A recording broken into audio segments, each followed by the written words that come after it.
Aloha. Welcome to this new episode of Pacific Leaders Today, a podcast from the East West Center dedicated to young leaders from the Pacific. This portion of the series focuses on alumni of the Pacific Island Leadership Program, an East West Center program that seeks to build leaders dedicated to shaping the future prosperity of the Pacific region by taking informed and effective action, and is funded by the Ministry of Foreign Affairs of the Republic of China, Taiwan. I'm your host, Philippe, and today I'm talking with Salote Vaai from Samoa. Salote is a medical doctor specialized in women's health, and she shares with us her journey in leadership through self-discovery and dedication to the well-being of others.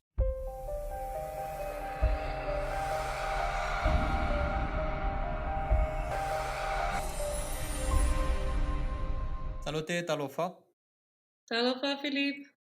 Thank you for taking some time to talk with me. So my first question is actually quite easy, but can you tell us a little bit about yourself? Where do you come from, and what are you doing with your life at the moment? Sure. Thank you very much for the opportunity. And talofa lava, everyone. Yorana and aloha to all of our PILP family. So my name is now Salote Vaai. When I attended PILP in 2016, I was Salote Vaai. Then I was just chatting with Felipe earlier. I just got married 4 weeks ago, so it's a different season in life now as well. Congratulations on that. Thank you. So I'm from Samoa. Grew up in Samoa, lived in Samoa all my life. I went to Fiji and I studied medicine there before I moved on to working. And then in 2016, I was part of Generation 4 in the PILP program in Hawaii. And upon returning from Hawaii in 2016, I then left and I was in New Zealand for a couple of years. I'm now back in Samoa, and at the moment, I work as a private practitioner in the area of women's health. I run my own GP practice, and we're just a few weeks away now, Philippe, from opening a second branch, which is a bigger branch. Oh, Wow. Yeah, so we'll be running two clinics, say in 2 or 3 weeks' time. So that's quite exciting. So that's where we are at the moment. Pre-PILP and during the time of PILP, I was working in the public sector, and now I'm in the private sector instead. awesome. Well, another congratulations then on this additional project. A lot of things are happening in your life. Thank you. So, you were mentioning that you are indeed a former participant of the Pacific Island Leadership Program, Mm. run by East West Center and founded by Taiwan. Can you tell us why did you decide to participate in this program, and eventually how did it impact you? I wanted to go to Hawaii. That's a good reason. Well, yes, I was Generation 4 PILP 2016. The program was actually recommended to me by one of my clinical mentors who had done some work with East West Center a few years back. So he emailed me the link and then I had a look through it.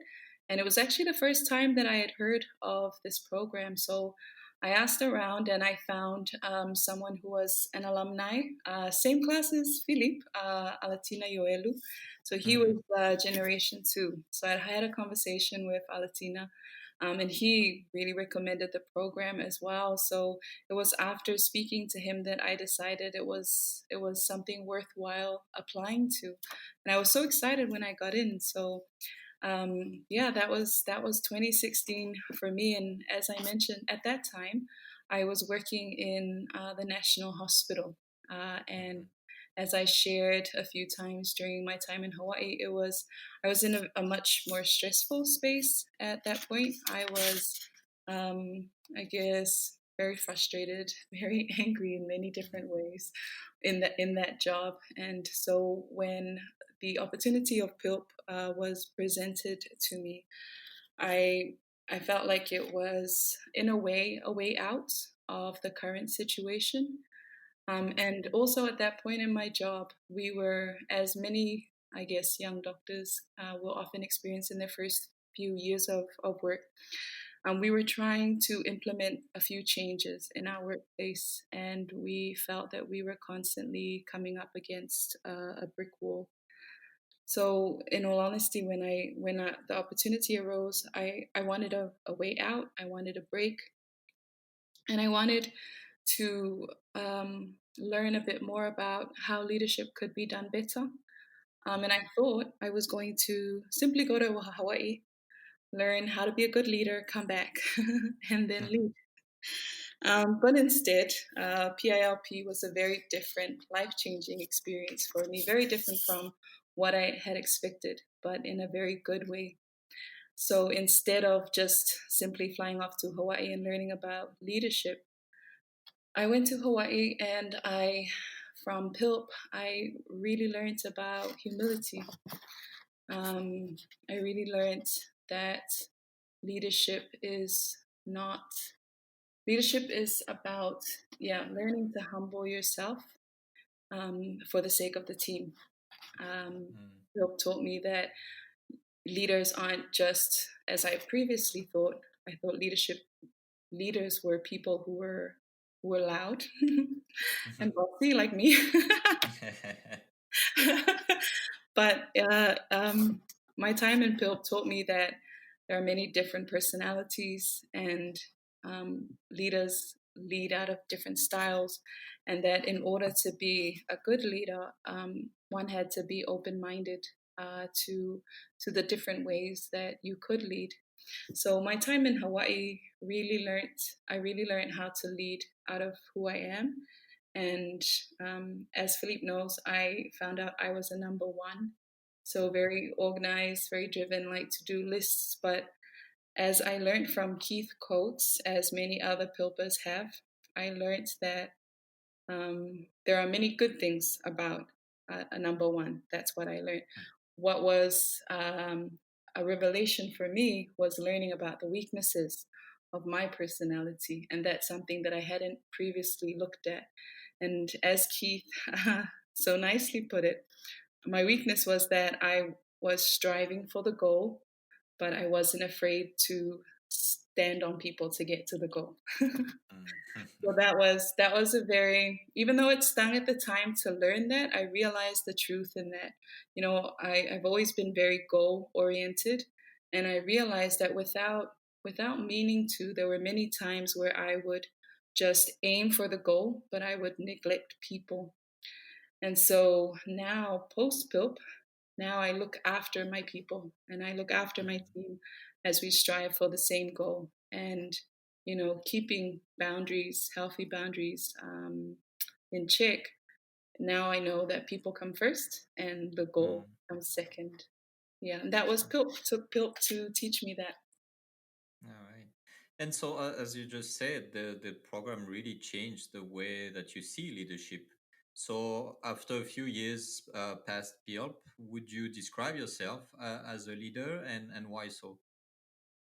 Yeah, sure. So, yes, the answer to that is yes. Once upon a time, I used to think leadership was about titles and roles and status and age, and to some extent about gender as well. And leaders were many different things in my mind, but they were often a leader was someone, or leadership was something that you could only be given or handed down to you, almost like a role, like here you go, it's your turn to lead. But now, after PILP and life experiences as well, we know that leaders simply are people who see a problem and choose to do something about it. Leaders are people who see something and go, okay, well, what can we do? Leaders, especially in these times now with COVID, leaders are people who say, okay, it doesn't look that great, but there's hope, and they instill hope and they instill encouragement into the people around them. And so, having said that, I would hope that that's something that I continue to do um, in my work, in the patients that I deal with, in this clinic that we currently run, and in the team that we're going to have, because we're now expanding from a team of 2 to a team of about 10 in the new clinic. So it's a much bigger team to lead. Um, and one of the main reasons why we opened this clinic was because women's health is something that needs a lot more work here in Samoa, as in many regions. but we don't have clinics that are geared towards women's health in general in the private sector. And so we saw that gap, and we decided, okay, we're going to open this clinic. And more than 90% of our patient load are females, women, young girls, and it's become a clinic that's quite popular. Everyone knows, okay, if you're female, if you have health issues, you come here. So it's been really great. And we have a program as well where we offer free care to patients who come from Savai, the other main island, and also rural areas that may not be able to pay for public care, private health care.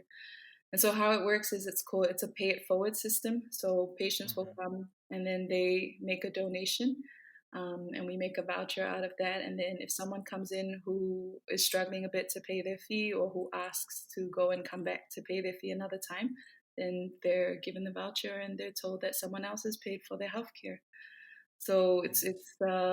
it's been really great to see that program working, and seeing women helping other women, and being able to offer the necessary medical care to women through this clinic that we have. Mm. A super interesting system and a good way, I think, to strengthen the bonds between people within a community by Mm, encouraging them to help each other, basically. yeah, it's been really nice. Mm. It's been good. Nice. So you just mentioned women's health as being an important topic in Samoa, but also in the region as a whole. You mentioned COVID. Obviously, we can all think about another big challenge that we are facing right now, which is climate change. Yes. When you look at all those major challenges that our region is facing, and those are quite new challenges and new experiences, in what way do you see leadership as an important tool to tackle those challenges?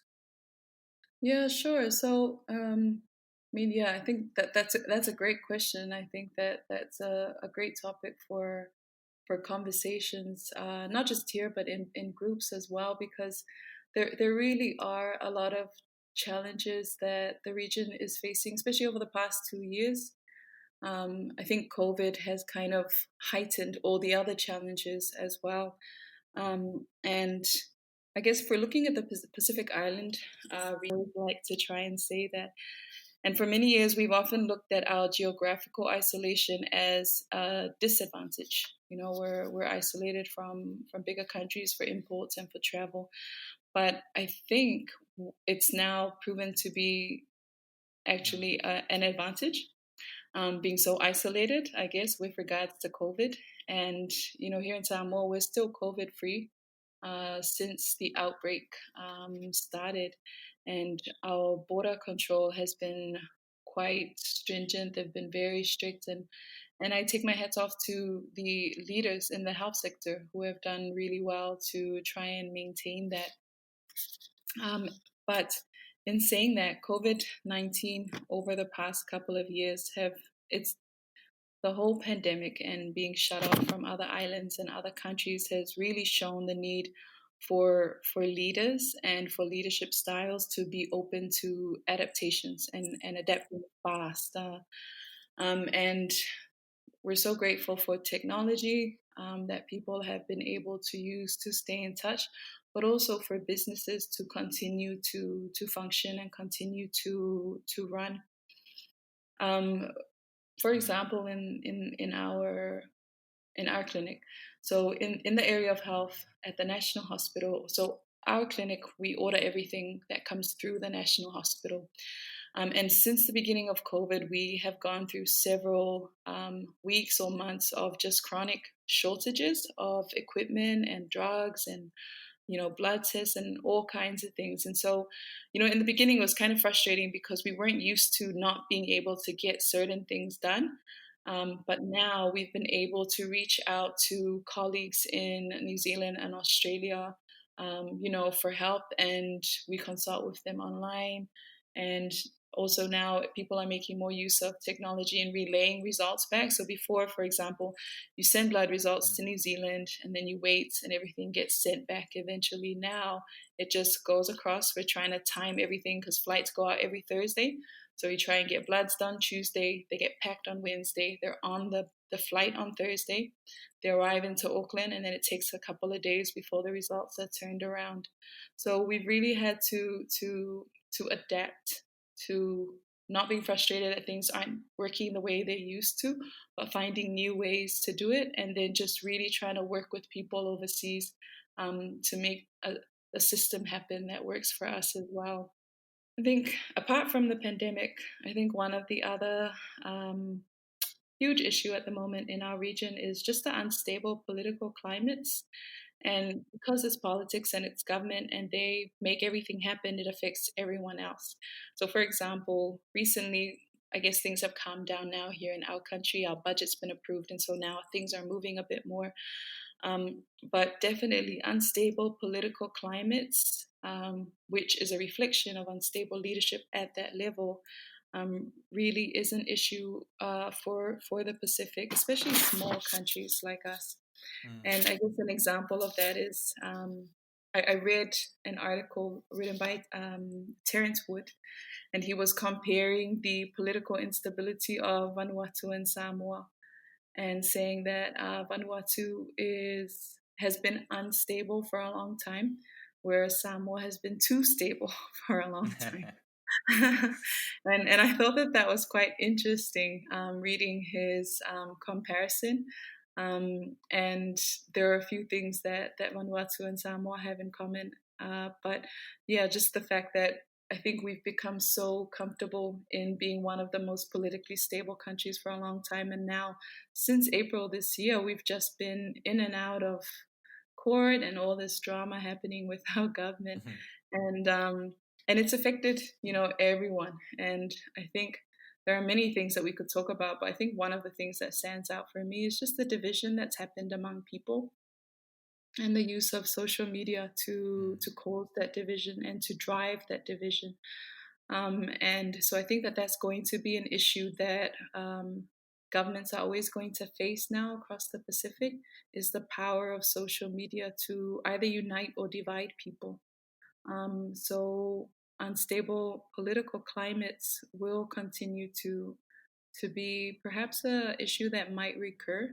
Mhm. But one of the ways that I can see that we can try and, I guess, not solve it, but deal with it better, is just trying to ensure that there are better monitoring around what goes onto social media and what the mainstream media puts out, because the those avenues of media, whether social or mainstream, have so much power in either uniting people and calming them down, or dividing them and causing more instability. Mm. And so looking at all those situations that you've just described, and in your position as a young leader who's probably going to be called to be even more present as a leader in your community, in your country, how would you describe the future of the Pacific? How do you see it right now for like the 10 or 20 years to come? Hmm. I sat with that question for a while, believe. Hmm. I think I've written a few notes for some of the other questions, but for this one, it's been a little bit hard to um, come up with answers. I remember that during PILP, we had done an exercise where we wrote, I think, 5 or 6 different possible futures Hmm. for ourselves. And so I thought, oh, I should try and do that for Samoa, for the region. What are some of our possible futures? And of course, we all hope that we have a prosperous, hopeful future. Um, Now that things, and I'll speak just for Samoa at the moment, now that things have settled politically for us, we hope that this is it, basically. Like, now we can settle, and now the country can move on. But what we keep in mind is 4 years will come around pretty quickly. The next elections will come around very quickly. And what we would like to see is, at the next election process, is that things go a lot more smooth. And one of the things that we've really noticed as a country is just how divided people have been, and that's brought out some very not so nice sides of people that we've seen on social media. And it's, even in churches and families, it's caused some division. And so we would hope that as a country, we would respond in a way that is more calm and more kind, I think, Mm. in future, if this were to happen again. Um, yeah, I mean, this was, you've probably read about it. We had our elections in April. We now have a government in what, September? And so, I mean, it's great that we have, but it's been so long, and it's really Mm. just dragged out. Um, yeah, so Well, at I least guess there was no violence, so it's a yeah, yeah, hopeful, exactly. uh, Yeah. hopeful thing to for the future. Yes, one of the great things is that there's been no violence. And so it's certainly not gone down an ugly road that was certainly possible a couple of weeks ago. And I think one of the advantages that we have in Samoa is that even before colonial times, we were a very, what's, trying to think of the word, but Samoa has one language. We're very small geographically. We don't have many separate islands and many different dialects, which is one of our differences from, Vanuatu, as I had Mm. alluded to in the example. So it's a big advantage where people should be able to have more cohesiveness in, you know, in running the country, I guess. And so we would hope that in the future, our elections go a lot smoother. One of the main issues in these past elections has been the representation of women in parliament. So we hope that in future there are more women in parliament, and that would um, improve the representation of the women in Samoa. There's a lot of work for the coming leaders, but you have good foundations to walk from and really try to steer the country in the direction that you think is the most efficient. Yeah, yeah, exactly. Mm. And so, as you remember, when we talk about leadership, and especially in PILP, we talk about the importance of legacy for leaders. So, my last question for you is based on that. And if you have to give any advice, recommendations, or if you just wanted to share something important for you to the people who are listening in our region right now, what would you like to tell them? Hmm. So, I guess I'd start with just saying thank you to everyone wherever they are, in whatever role you lead, and in whatever Pacific Island you're in. Thank you for what you do in your home, in your community, in your country to just keep the daily things going. I think that there are many people who work every single day and feel underappreciated. And so I hope that you know that your work and who you are appreciated in all that you do. And we appreciate you listening to this podcast. um, I think, again, like I said, my experience with PILP um, was life changing, and I say that because who I am today in 2021 is so different from the person that got on that plane and went to Hawaii in 2016.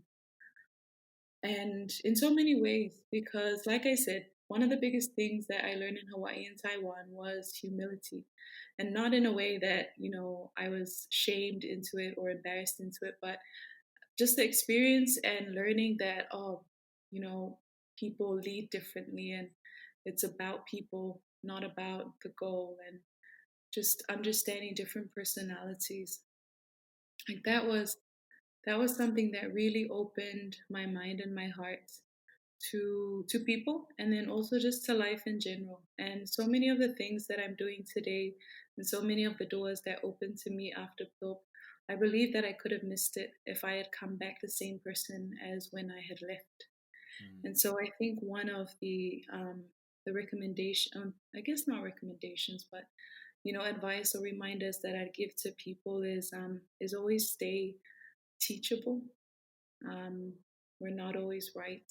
We're not Mm. always the best at doing our job. There's always someone better, and we would do ourselves a huge favor if we learn from someone who's doing a better job from us. A good leader knows when to ask for help and when to step aside if there's someone else who's better for the job. One of the things that I would remind young leaders is the importance of self reflection and self awareness. Yes, we lead out of who we are, but we also need to know our limitations. So to all of us, just be reminded of that, of being self aware and taking time to reflect. How did I do today? How did I make people feel today? How can I do better tomorrow? And I guess I'd wrap up with I don't have any huge grand leadership advice, Philippe, but what I wanted to say simply, and this is from my background as a GP, is every day people come into my practice who are just tired and who are fatigued and who are doing great at their jobs but aren't looking after themselves. And, if you are going to lead and lead others, you need to look after yourself, take care of yourself first. And it's simple things like making sure you drink enough water, making sure you take time to exercise, get out of the house and get out of the office. We call it green time, GPs. We tell people you need to have 30 minutes of green time at least 3 times a week. So whether that's 30 minutes running, walking, or getting out to garden, play with your kids, take the time to get outside and get some fresh air. And then things like sleeping 6 to 8 hours at night. Make sure you're hydrated, make sure you're well rested, because, so many people are overworked and fatigued. And that's what I realize in my practice, which has been open for the past 2 years. Lately in Samoa, we've lost so many people, young people in their 30s and 40s who have died. And, um, you know, sometimes the diagnosis comes back as likely a heart attack, a stroke. But I wonder how many people are just succumbing to fatigue and stress and being overworked. And so I always try and remind young people when they come in, your work, your office, your business, it, you could leave tomorrow and they'd find someone to replace you. Work would go on, the office would keep going. But the people that would suffer the most are the people who we are closest to, and that's our families. And so if we look at our hours per week, you look at it like a pie graph, and more than 90% of that pie graph would be dedicated to work, with 10% being given to your family and friends. And so I would urge you that if you think that's you, as it was me for a while too, try and make more time for what matters most. And I like what Nick always reminded us of in PILP: look after yourselves and look after each other. That's true. Well, then thank you then to you also, Salote, for those wise words and for the time given to talk to us. And also thank you for having the courage to change, because this is a big challenge and you took it bravely. So congratulations and thank you, and all the best for the coming projects in your life. Thank you. Thank you so much, Philippe. It was very nice talking to you again.